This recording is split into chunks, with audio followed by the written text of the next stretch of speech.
Welcome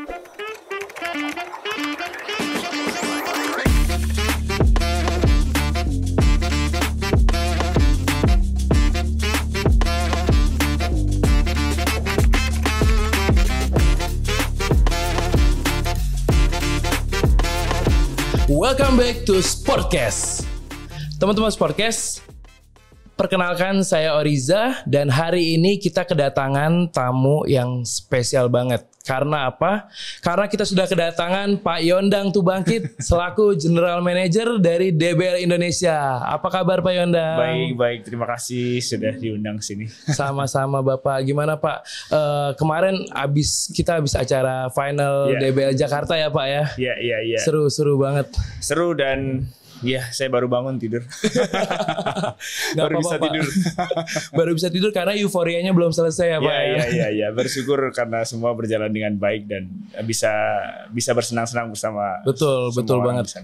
Dan kemarin juga tepatnya di Indonesia Arena ya Pak ya. Yep. Di Indonesia Arena di mana DBL Jakarta diselenggarakan di sana dan ini suatu experience baru ya Pak buat DBL ya Pak ya. Iya, betul karena kita memutuskan ketika Honda DBL with Kopi Good Day tahun ini 2023 Jakarta mendapatkan tantangan ketika waktu itu sebenarnya ketika kita mengawali musim kita launching kan di kantor Kemenpora di Plaza depan itu di lapangan basket bersama Mas Menteri Mas Dito. Mas Menteri men-challenge kenapa kita nggak main di situ sih? Yes. Di depan itu, betul itu Mas, menarik sekali. Deg-degan ya Pak ya? Iya, karena sekaligus bagi kita juga merupakan sebuah momen untuk bisa, kalau memang ini market kita atau teman-teman sekolah, orang tuanya, kemudian anak-anak muda di Indonesia atau di Jakarta khususnya, kalau memang ready dengan fasilitas Indonesia Arena, kalau memang ready dengan apa yang disuguhkan oleh Honda DBL, then maka kita akan ready untuk menyelaksanakan final di Jakarta ini di Indonesia Arena. Di Indonesia Arena. Dan ternyata ya alhamdulillah semalam 12.000 lebih. 12.000 lebih Pak. Full semua bangkunya loh. Full. Alhamdulillah semua datang. Bahkan separuhnya terjual tiketnya ketika kita belum mendapatkan finalisnya. Oh justru belum ada finalisnya tapi udah sold setengahnya gitu Pak. Iya. Luar itu biasa. menambah getaran di kita. Aduh, apa nih yang dicari nih? berarti kan bukan untuk melihat siapa sekolah lawan sekolah mana, betul. Tapi untuk melihat ternyata setelah kita tanya ke beberapa orang, kita cek komen dan segala macam apa sih yang dicari.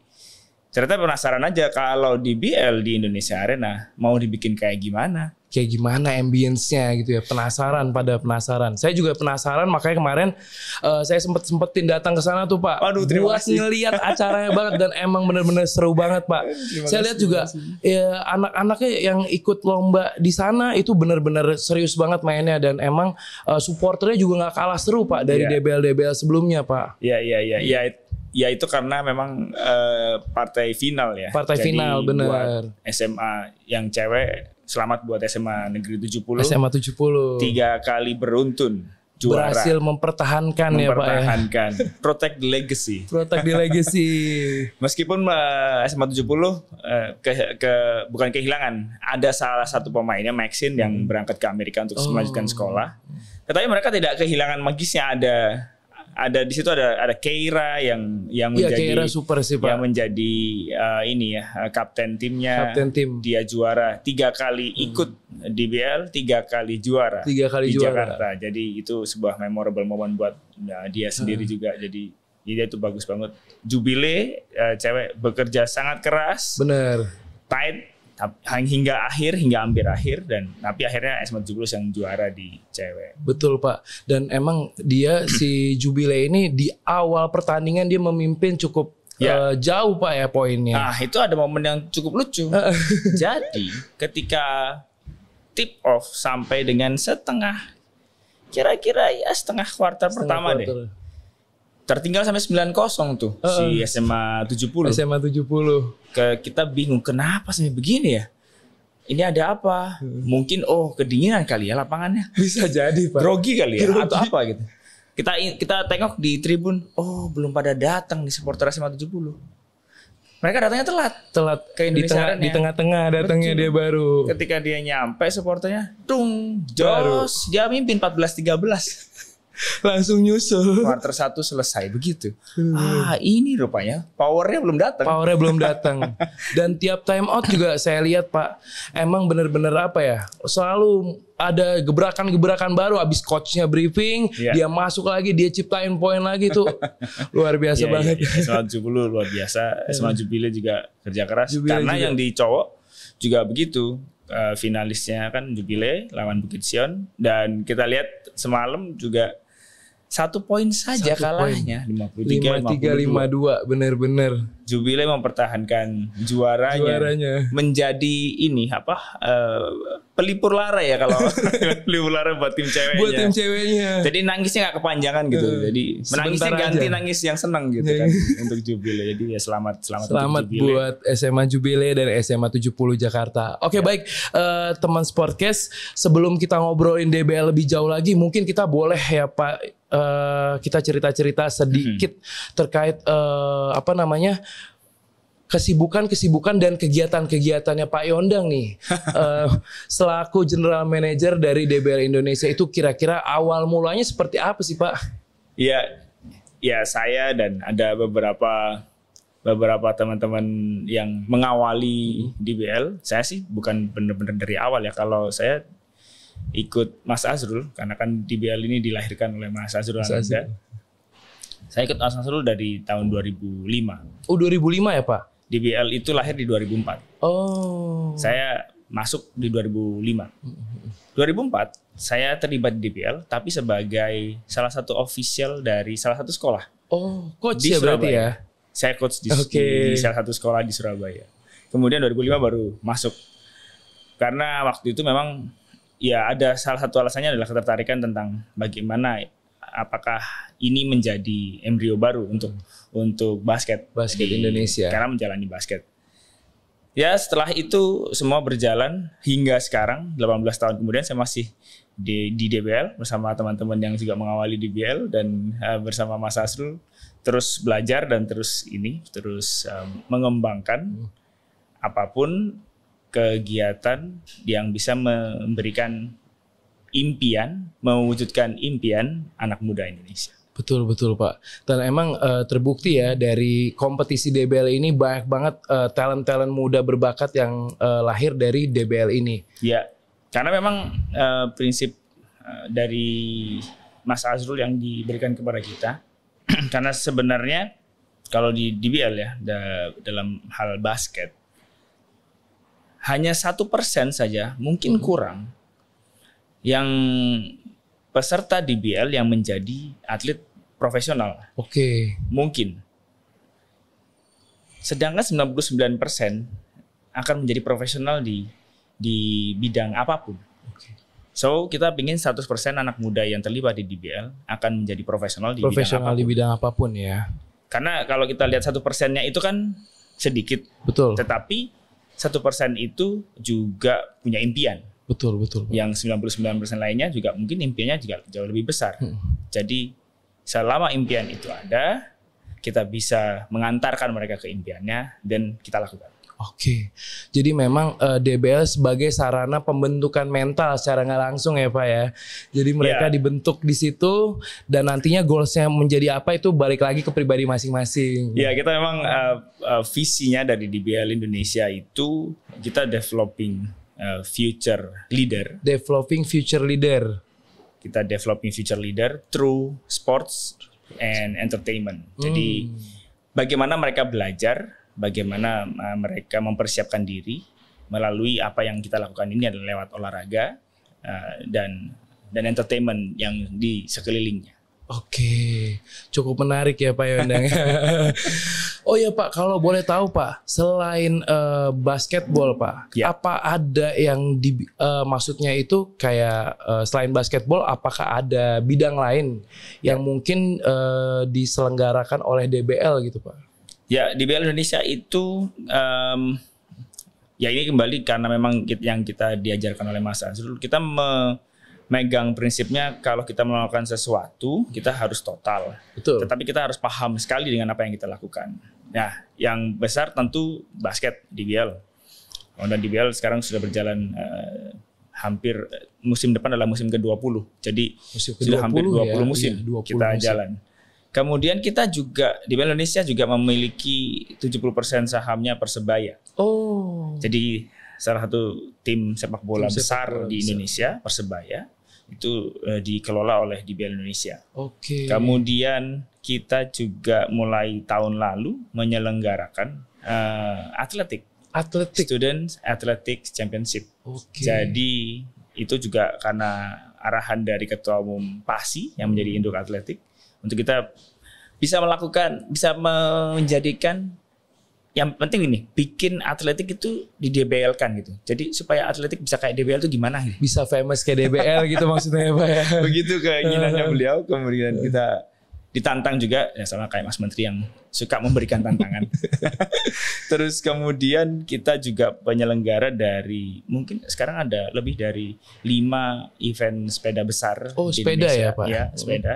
Kita ada event sepeda yang tanjak-tanjakan, yang cari kom, King of Mountain dan Queen of Bromo Mountain. ya, Pak ya? Bromocom salah satunya. Iya. Itu adalah naik hajinya per Naik sepeda haji. katanya begitu. Ya memang kalau kita nggak stop mungkin bisa lebih dari 2000 cyclist yang memenuhi jalanan Super rame gitu. super rame. Itu orang-orang gila semua. Saya juga nggak tahu. itu mereka. Kuat banget sekali. emang. Kita juga ada event sepeda yang Journey, yang sepedaan jauh-jauhan. Betul Pak. Jadi kita ada East Java Journey dan waktu kemarin ada Three Island Journey yang di musim lalu kita sudah laksanakan itu. Oke. Dan nanti juga akan ada lagi event-event sepeda yang lain. Jadi itu serius dilakukan karena Mas Azrul adalah serius cyclist. Ush. Jadi emang Mas Azrul ini sangat concern juga di sepeda ya. Iya itu dan kita juga DBL Indonesia juga memiliki DBL Academy, sekolah basket Oh, sekolah basket. untuk anak usia mulai 4 tahun sampai 18 tahun. Oh, sejak dini berarti udah diperkenalkan dengan basket Betul, ya Pak? kita ada kurikulum khusus. Kita bekerja sama dengan World Basketball Academy di Australia.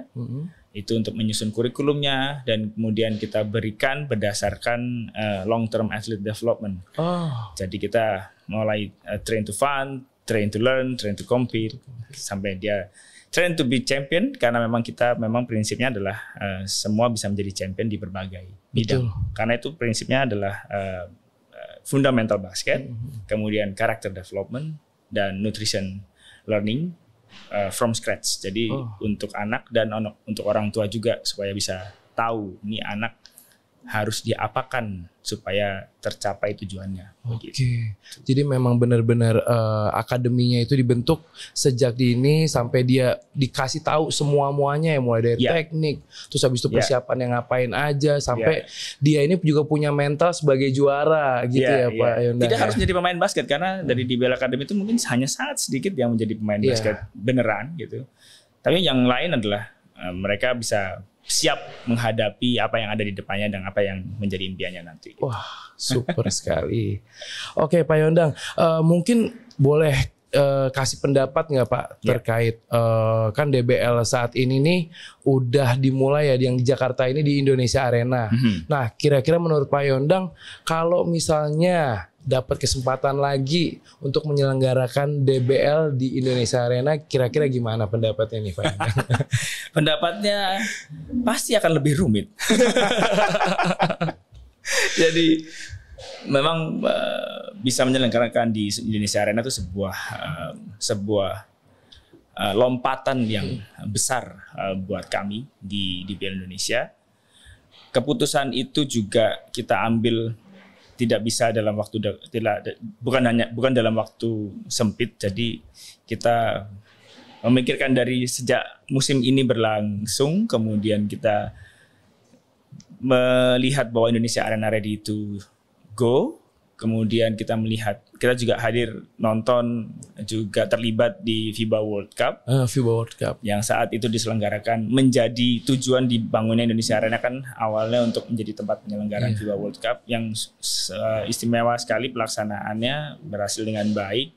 Itu juga menjadi pelajaran buat kita, apakah fasilitas ini siap kita gunakan untuk DBL, untuk marketnya DBL, untuk para stakeholdersnya DBL. Dan kemudian kita putuskan, kita bikin final Jakarta. Udah sekalian, memang kita terima aja tantangannya Mas Menteri. Kita lakukan di Indonesia Arena, berkat dorongan beliau, kita bisa lakukan di sana. Dan terbukti tadi malam yang ya bersyukur yang kita dengar dari orang-orang hanya 2 kata gitu. Jadi hanya DBL gila gitu. Itu keyword yang trending ya Pak Yonda. Trending dan yang kita bisa menerimanya.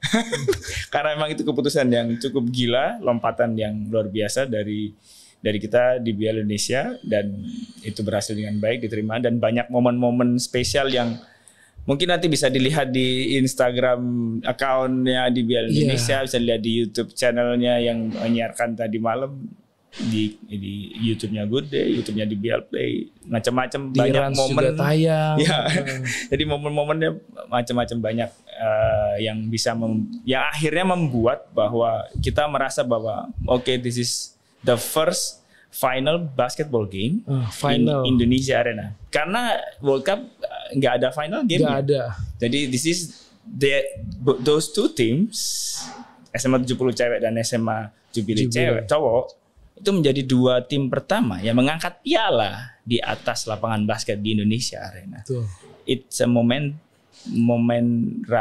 historical banget gitu. Betul. Itu sangat memuaskan dan kita sangat happy. Dan kalau nanti ada kesempatan lagi begitu gimana? Kita belum bisa jawab sekarang. Tapi tantangannya semalam sudah disampaikan sama Mas Menteri. Kita kalau saya sendiri sih, saya secara pribadi, ini apa lagi ya? Kegilaan apa lagi yang harus kita bikin gitu. Tapi tapi di Indonesia selalu tidak mengesampingkan, tapi selalu memikirkan kemudian apa lagi yang kita akan bikin di berikutnya. Surprise apa lagi nanti nih, ditunggu nih Pak Yonda. Ya. Semoga yang penting tujuannya adalah menginspirasi banyak anak muda di Indonesia. Betul. Tapi kalau dari animo studennya tuh gimana tuh kira-kira Pak Yonda? Kita punya 40.000 peserta ya. 40.000 ya total ya? Ya, cukup setiap banyak. Tahun dari 30 kota, di 30 provinsi. Mereka sangat antusias untuk menjadikan mereka menjadi representasi sekolah terbaik di provinsinya masing-masing. Dan itu sudah berlangsung sejak 2004. Antusiasme itu tidak turun. Contohnya di Jakarta sendiri, kita peserta naik 21%, penontonnya naik 27%, not including last night. Jadi itu menunjukkan bahwa antusiasme ini, kita berterima kasih pada semua stakeholders, peserta sekolah, dukungan orang tua dan lain-lain nggak pernah turun. Jadi hanya turun ketika di pandemi, karena memang harus dibatasi. Dibatasi. Dan kita juga menjadi olahraga pertama yang menjalankan kompetisinya di saat pandemi, di era pandemi. Itu juga sebuah berkah buat kita. Kita berterima kasih sama semua stakeholder. Antusiasme itu tidak pernah turun. Ternyata setelah pandemi semakin naik. Justru malah tiba-tiba di Indonesia Arena ya Pak. Dan kita bisa bertemu di venue indoor terbesar dan termegah di Indonesia, dan kita bisa menjalankan dengan baik. Terima kasih, sangat bersyukur. Baik Pak Yondang. Oh iya Pak, kalau misalnya ini kemarin kita ngomongin Jakarta ya Pak ya. Kalau di kota-kota lain kira-kira gimana itu Pak? Karena memang penonton penuh lah ya, kalau selalu ngomong DBL pasti ngomong gornya penuh gitu. Gornya penuh selalu ya. Tidak hanya di Jakarta memang. Karena di Surabaya rumah kami, asalnya kan dari Surabaya. Dari Surabaya. Di DBL Arena selalu penuh, orang bilang selalu penuh. Kalau final atau sebelum final atau pertandingan sebelumnya, big match gitu kita pernah sampai 13.000 apa ya? 13.000 orang bergantian. bergantian in out dia ya. karena pertandingannya dalam sehari bisa 6 pertandingan gitu, jadi bergantian. Karena ini di Bel Arena cuma isinya 5.000 harusnya. Kapasitasnya memang 5.000 harusnya ya? 5.000 gitu. Kalau sampai 13.000 kan berarti dia bergantian. Betul. Gitu. Terus kemudian di Jogja juga salah satu kota pelaksanaan yang penontonnya luar biasa banyak karena gornya representatif sekali, besar. Bisa menampung sekitar 7.000 lumayan ya, penonton sekali penyelenggaraan. Kemudian Kalimantan Timur di Samarinda kita juga besar, penontonnya juga banyak. Sumatera Selatan, Palembang juga begitu, Pekanbaru juga begitu. Kita jadi nggak pernah sepi. Di NTB juga begitu. NTB juga ya Pak? Ya, di Bali juga. Setiap kota punya animo yang sangat membahagiakan ya. Menyenangkan sekali melihat semangat anak-anak muda itu karena mereka tidak mau tertinggal akan semangat yang sudah dilihat di provinsi-provinsi lain, di kota-kota lain, nggak mau kalah, sekolahnya juga nggak mau kalah. Tapi memang DBL itu tidak ada kejuaraan nasionalnya. Tidak ada kejuaraan nasional, kita hanya mencari juara provinsi. Ya. Tetapi kita semua provinsi kita pilih first team. DBL first team itu adalah pemain-pemain terbaik, cowok dan cewek dari setiap provinsi. Kita pilih, kemudian kita kumpulkan di DBL Camp. Jadi setelah dia dikumpulkan dari provinsi masing-masing, itu menjadi sebuah first team ya, Pak Yandang ya? Kemudian dia kumpul di DBL Camp, 300 pemain dan pelatih itu. Cukup banyak ya Pak ya? Banyak banget, Mas. Banyak banget. Kita DBL Camp itu seminggu cuman. 1 minggu? Untuk menyeleksi dari 300 dan jadi 100 dan jadi 24. Dan kita dapatkan DBL Indonesia All Star. Yang berangkat ke Amerika. Jadi kalau selama di camp itu kegiatannya itu apakah mereka akan bertanding atau gimana Pak konsepnya? Setiap hari latihan, drill station, selection, kemudian scrimmage game untuk tahu bagaimana gameplay dan memahami apa yang diminta oleh para coach dari WBA, World Basketball Academy Australia. Itu yang dipimpin oleh Coach Andrew Vlahoff yang menjadi technical director kami selama lebih dari 10 tahun dari Australia. Itu beliau adalah 4 kali Olympian, jadi ikut Olimpiade 4 kali, membela Australia. Dia bersama timnya memberikan ilmu, menguji, mengakses dan memilih DBL Indonesia All Star. Tiap hari latihan.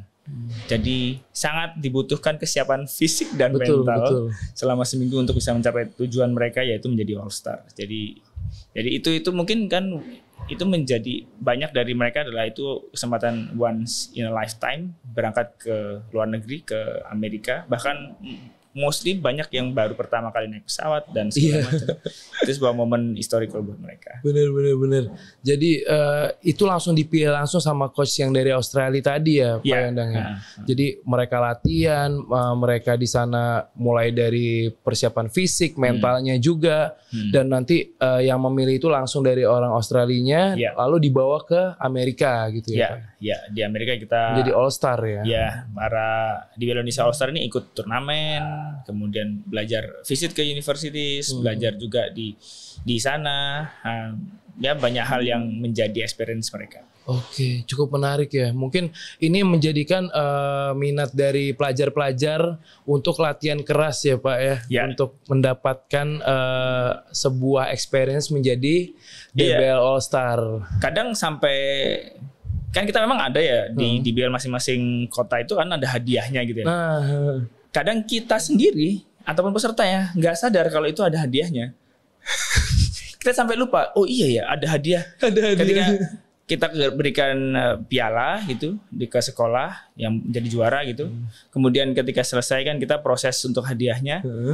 Sekolahnya malah, ini ada hadiahnya. Ada. Dan kita sampai udah mikirin ya. Iya, hadiahnya berapa ya? Mungkin saya pikir itu hadiahnya nggak berubah deh dari bertahun-tahun. Karena memang di DBL itu kan memang dilatih, dididik untuk tidak melihat hal itu menjadi tujuan.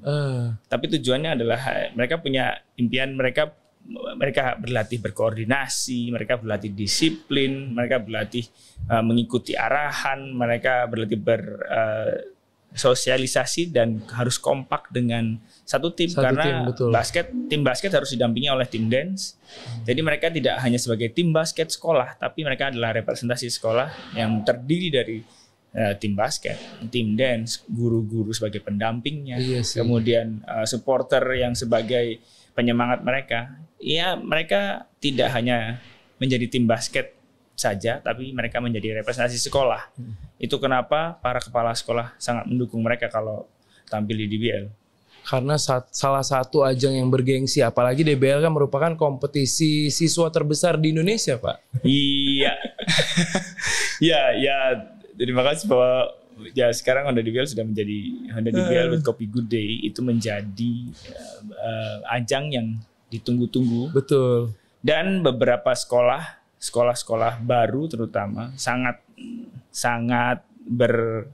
berhasrat untuk bisa ikut DBL karena itu menjadi ajang yang sangat mudah sekali menjadi promosi sekolahnya. Iya. Contohnya seperti sekolah Bukit Sion atau Jubile SMA Jubile yang sebelumnya tidak ada yang tahu nih sekolah di mana. Kemudian jadi famous, Pak. SMA Jubile sekarang jadi famous dan sekolah sendiri SMA Jubile sendiri juga melakukan melakukan kegiatan media placement dan lain-lain untuk mempromosikan sekolahnya. Betul. Selama mengikuti DBL. Itu menjadikan paket lengkap promosi sekolah dengan mengikuti, tidak hanya mengikuti DBL saja, tapi juga disupport sama sekolah untuk memarketingkan sekolah ini. Sehingga sekarang terlihat hasilnya. Yang pengen sekolah di SMA Jubilee sampai ke waiting list katanya banyak. Begitu. Benar. Dan emang jadi exposure-nya itu bertambah dia. Iya. Exposure-nya nambah, orang-orang jadi mulai banyak yang tahu. Apalagi si SMA Jubilee ini, ya setahu saya Pak, dari dulu memang dia fokus di basket. Iya, dia katanya sekolah ini memang tidak hanya fokus di akademis saja, tapi non akademis sangat akademisnya juga disupport. Jadi itu sangat baik sekali. Jadi ya terima kasih untuk SMA Jubilee. kalau tidak ada keseriusan dan mindset itu, mungkin juga sulit kita ketemu di DBL. Benar. Oke, Pak Yondang. Nah, Pak, sejauh ini kira-kira untuk kompetisi olahraga tingkat student atlet ini Pak, khususnya DBL ini, kira-kira peran pemerintah itu sejauh apa sih Pak untuk mensupport si DBL ini Pak? Yang pasti kita dengan federasi ya, utamanya PP Perbasi, kita kerjasamanya sangat erat karena kita juga menjadi bagian dari kepengurusan PP Perbasi juga. Oh, pengurusan juga ya Pak ya? Ya, kemudian kita juga bisa memberikan termasuk ditanyain dan dimintai pendapat tentang beberapa hal terkait bagaimana membuat basket di Indonesia semakin baik. Kemudian kita juga berperan ya yang paling baru, yang baru terasa musim ini kan seperti kita dengan Kemenpora sangat erat koordinasinya, komunikasinya, kerjasamanya, sehingga sampai dikasih tantangan juga kita jabanin gitu kan. Jadi kita peran pemerintah sangat besar dalam hal mendorong untuk berkembangnya DBL. Jadi support itu kan macam-macam ya. Betul Pak. Dengan memudahkan dan memberikan jalan bagi DBL untuk semakin menjadi patokan atau semakin menjadi tujuan dari anak-anak muda di Indonesia, dan itu adalah support yang besar dari pemerintah. Cukup sebagai regulator. Oke, baik Pak Yondang. Nah, kira-kira kalau dari Pak Yondang ini ada nggak Pak event yang sekiranya bisa dilakukan kolaborasi untuk ke depan gitu Pak? Kira-kira kan kalau dari DBL ini punya ide apa gitu kira-kira Pak yang mungkin bisa menjadi kolaborasi yang cocok? Waduh, kalau ide tuh kalau kita di tim DBL Indonesia banyak. Nggak habis-habis ya. Kita karena ide adalah ide dan pencapaian itu adalah target yang harus kita 7 kalau Betul. secara company di DBL Indonesia. Karena kita adalah perusahaan kreatif, jadi ya kita jualannya adalah ide kan begitu. Tapi banyak hal yang kita bisa lakukan dengan pemerintah. Sangat banyak. Sampai kita itu dengan misalnya sekolah atau dengan federasi atau mungkin dengan kementerian, tidak hanya dengan Kemenpora, kita juga berkolaborasi juga dengan kementerian lain yang berkaitan terutamanya dengan sekolah seperti Kemendikbud, kemudian Kemenparekraf yang dunianya memang berkaitan, masih berkaitan ya Pak? Iya, jadi kalau apa yang bisa dilakukan banyak banget, kayak misalnya di sepeda. Selain olahraga, itu adalah sport tourism. Sport tourism itu menjadi salah satu agenda dari pemerintah juga. Iya benar sih. Untuk kayak misalnya di Kemenpar mempunyai 7 atau berapa destinasi favorit di Indonesia yang akan yang dipublikasikan atau dipromosikan ke dunia. Betul. Kita bisa lakukan sebuah kegiatan sport tourism di sana. Misalnya mau sepedaan dari Jakarta ke Bajo misalnya. Iya bisa juga tuh Pak. Berapa hari Tapi nggak selesai kayak Pak. Harus istirahat. Misalnya seperti itu, kita mau sepedaan di Labuan Bajo atau kita bisa bikin basketball 3x3 di Danau Toba. Di Danau Toba. Di tengah danau kita bikin lapangan basket, multiple court. View-nya langsung banyak hal yang bagus. kita bisa lakukan dan kita bisa dengan Kemenpora misalnya kita bikin mungkin Kemenpora punya fasilitas baru atau fasilitas yang tadi mungkin sedikit kita berbicara ada fasilitas yang belum dijalankan lagi ketika setelah pandemi, kemudian kita bisa berkolaborasi banyak hal yang kita bisa lakukan bersama. Bener Pak Yondang. Jadi emang selain kita fokus di provinsi masing-masing, kita juga bisa melihat dari segi keindahan pariwisatanya juga mungkin ya Pak Yondang ya. Kayak misalnya sepeda bisa kita keliling, misalnya ke Bali, di Bali kita keliling di sana lihat pemandangan sambil sepedaan itu juga bisa. Betul. Atau yang tadi Pak Yondang bilang juga cukup menarik sih Pak, yang 3-on-3 di atas danau. Di atas danau. Belum pernah ada kayaknya Pak. Belum, kita bikin floating basketball court. Floating basketball. Itu seru banget Pak. Mudah-mudahan bisa terjadi tuh. Semoga. Kan yang saya tahu di Indonesia ada floating solar system. Ada solar cell yang terapung terbesar salah satunya yang terbesar di dunia. Dan kalau gitu bisa dipakai. Bola basket juga bisa, lapangan basket juga bisa dibikin kayak gini. Bisa sih, kayaknya sih Pak ya. Tapi kalau tercapai itu menjadi salah satu daya tarik juga buat mungkin nggak cuman wisatawan domestik ya Pak. Mungkin bisa sampai ke mancanegara. Itu exposure untuk pariwisatanya cukup tinggi juga kalau misalnya kita kaitkan dengan pariwisata. Karena memang resource wisata di Indonesia sangat banyak. Sangat banyak. Kita adalah salah satu negara dengan destinasi wisata favorit di dunia. Betul. Jadi ketika itu dikawinkan dengan sport itu sangat cocok. Bisa lakukan banyak hal. Betul. Mungkin dari luar negeri juga bakal ngelihat itu kayaknya Pak Yondang. Wah, DBL bikin acara misalnya sepeda Pak.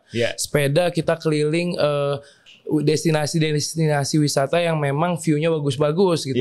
Itu mereka bisa mempersiapkan diri sepedaan, udah bawa kamera segala macam. Di setiap kegiatan yang kita laksanakan seperti Honda DBL, kemudian sepeda atau yang lain, banyak keterlibatan dari para ekspatriat atau peserta yang dari non warga negara Indonesia. Jadi dari pendatang-pendatang tertarik untuk ikut jadi bagian atau sekedar menonton, sampai bertanya-tanya, sampai menjadi jurnalis juga ada jurnalis asing yang datang untuk meliput, Jadi memang kesempatan itu sangat terbuka. Kalau kita mau mengembangkan ini lebih jauh. Betul Pak Yondang. Nah ngomong-ngomong nih Pak, kan kita udah ngobrol-ngobrol cukup lama nih Pak ya. Mungkin boleh diminum dulu Pak. Aman. Aduh, takutnya agak serak aus gitu Pak. Suara udah mulai Pak. Biar kita ngobrol lebih enak lagi Pak. Kita minum dulu Pak ya. Iya, udah suara menghilang semalam. Betul. Sampai jam berapa Pak semalam Pak di Indonesia Arena? Kayaknya selesai tuh 1:30 deh.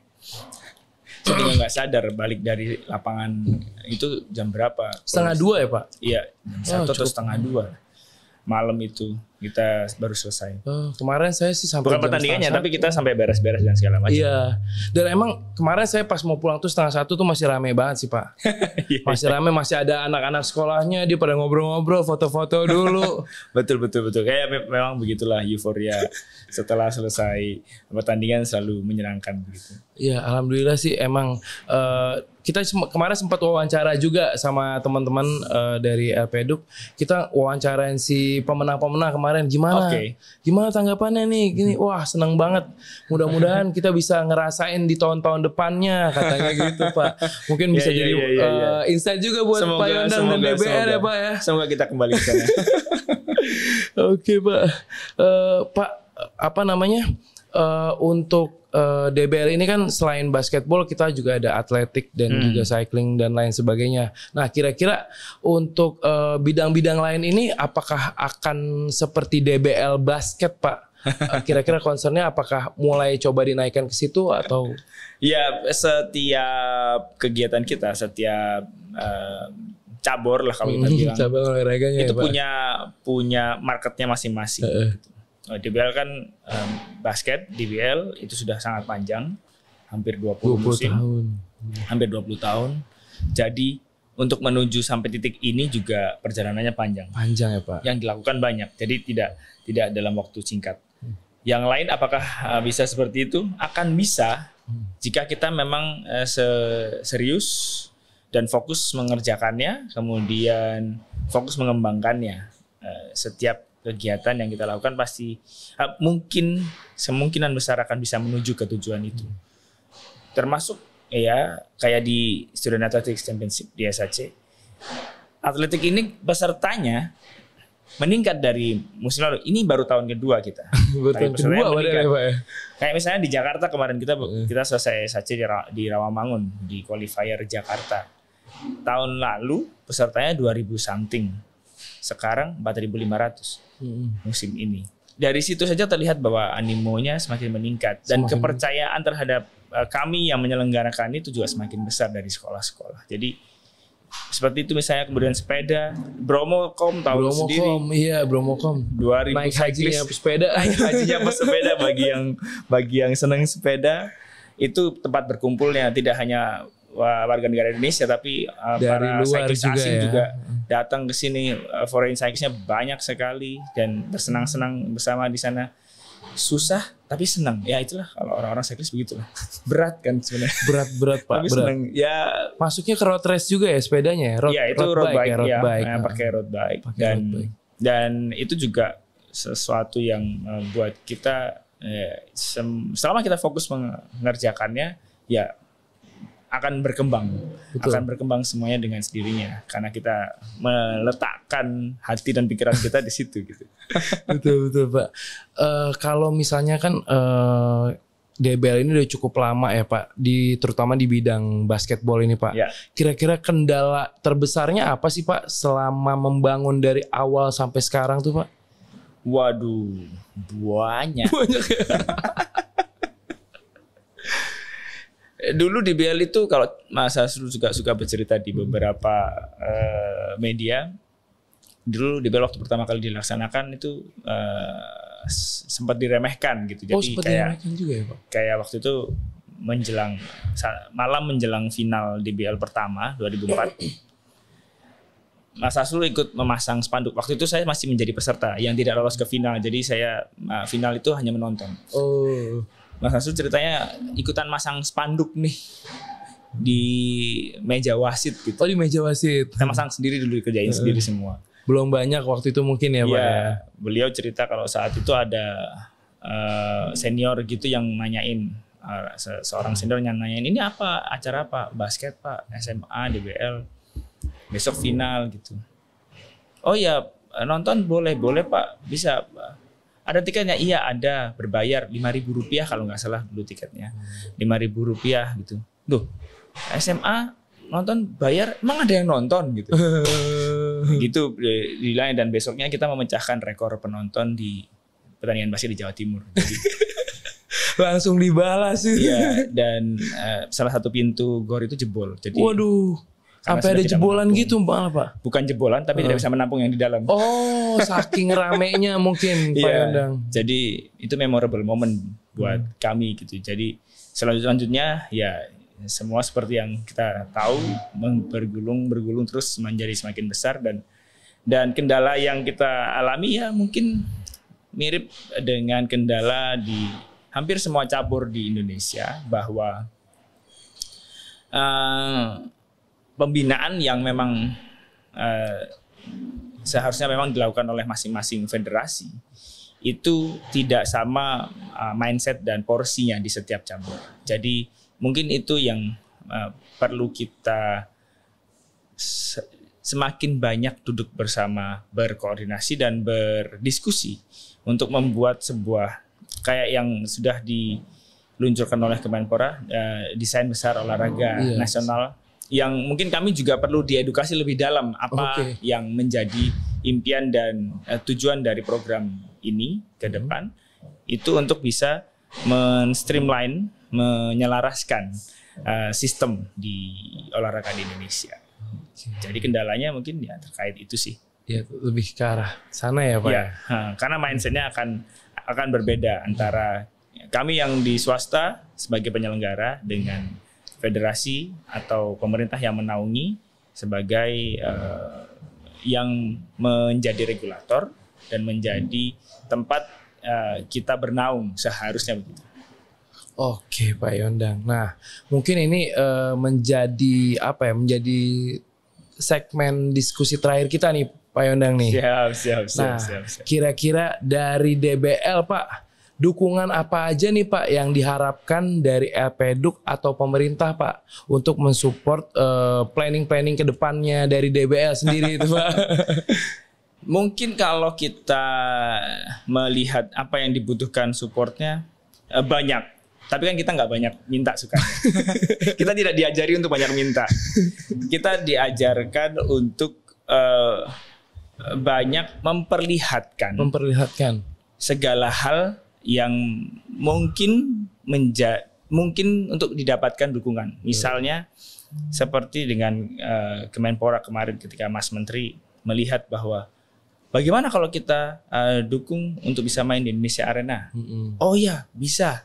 Jadi inisiatif itu datang dari federasi atau dari pemerintah ketika melihat oh ini ada possibility yang bisa kita dukung. Kemudian kalau misalnya ada badan-badan usaha milik negara ataukah perusahaan-perusahaan negara yang ingin terlibat investing atau menjadi pendukung di DBL ataupun kegiatan-kegiatan yang DBL Indonesia lakukan, kita sangat terbuka untuk bisa menjadi media atau bisa menjadi panggung untuk mencapai tujuan para perusahaan atau brand tersebut di Indonesia atau di manapun yang mereka sasar. Jadi kita sangat siap untuk menjadi penjembatan bagi para investor. Kemudian dukungan yang lain juga kita regulasi. Jadi memudahkan kita untuk membesarkan pengaruh, membesarkan panggung untuk bisa semakin banyak orang terlibat, semakin banyak anak muda bisa terlibat di DBL dan kegiatan-kegiatan lain yang dibuat oleh DBL Indonesia. Ya, itu dukungan yang sangat praktis dan mungkin itu yang bisa kita lakukan. Yang bisa bukan diminta, yang bisa diberikan oleh pemerintah oleh ya federasi dan lain-lain. Mudah-mudahan tapi semua yang diharapkan bisa berjalan dengan baik ya Pak Yondang. Amin. Bisa berjalan dengan baik, kemudian nanti banyak kolaborasi yang dilakukan yang bisa disupport juga dari sangat pemerintah. Banyak kemungkinan yang bisa kita DBL. Lakukan. Karena memang kan secara nggak langsung DBL ini menggali potensi dari anak-anak muda gitu ya, yang dimana mereka masih titiknya ini masih nggak jauh gitu, masih baru sekolah, apalagi SMA karakter mereka lagi dibentuk segala macam. Dengan adanya support dari DBL dibantu nanti pemerintah, itu akan menggali potensi mereka lebih dalam lagi, sehingga animo dari anak-anak muda yang di bawahnya mungkin akan ngelihat, wah ada ini nanti kalau menjadikan DBL sebagai tujuan dia. Jadi tujuan. Jadi memang mereka di sana bisa mendapatkan basic-basic fundamental dari pembentukan karakter sendiri ya Pak ya. Menjadi yang lebih baik tentunya. Iya, itulah yang menjadi visinya DBL karena kita mau menjadi karakter development untuk anak-anak muda ini. Karakter development ya Pak. Oke baik Pak Yondang, terima kasih banyak Pak atas waktu dan kesempatannya nih udah mau datang di acara Sportcast. Terima kasih Sportcast, terima kasih Elpedu. Thank you banget Pak. Mudah-mudahan kita bisa ngobrol lebih panjang lagi nanti Pak. Mungkin tahun depan kita bikin acara DBL atau ada acara lain Pak yang memang bisa disinergikan dengan pemerintah atau dengan Elpedu. Karena kita selalu di dunia seputar olahraga, mungkin kita bisa bertemu di banyak momen. Pasti Pak. Mungkin nanti kita juga kapan-kapan kalau memang ada kesempatan datang juga ke wilayah-wilayah lain, ke Surabaya, silakan, ke Bandung, always open, ke Bali. Silakan datang. Oke baik teman-teman Sportcast, nggak terasa waktu kita udah di penghujung acara. Mungkin dari Pak Yondang mau ada pesan-pesan nggak buat teman-teman Sportcast sebelum kita tutup acara ini? Wah ini apa ya pesannya? Yang pasti kita harus terus saling mendukung untuk kemajuan anak muda di Indonesia, terutama di dunia olahraga di Indonesia. Ya, biar makin banyak lagi yang peduli terhadap olahraga ya Pak. Sip, betul. Karena kan setelah pandemi ini kan pas pandemi memang agak sedikit malas-malesan, terus habis itu mulai peduli kesehatan, ini biar nggak cepet sakit olahraga deh. Nah, sampai akhirnya sekarang mulai dari olahraga ringan kayak lari, terus habis itu sepedahan, sampai basket pun itu meningkat cukup tajam. Iya betul sekali. Jadi memang kita harus selalu berolahraga dan kita juga siap untuk menjadi tempat berkumpulnya teman-teman yang cinta olahraga di segala kegiatannya di DBL Indonesia. Mantap sekali Pak Yondang. Oke baik teman-teman Sportcast, kita sudah di penghujung acara. Mungkin jangan lupa teman-teman Sportcast untuk selalu pantengin YouTube kita. Jangan lupa like, komen, dan subscribe Sportcast di Elpeduk TV. Thank you banget sekali lagi Pak Yondang. Terima kasih banyak. Kita akhiri, salam olahraga.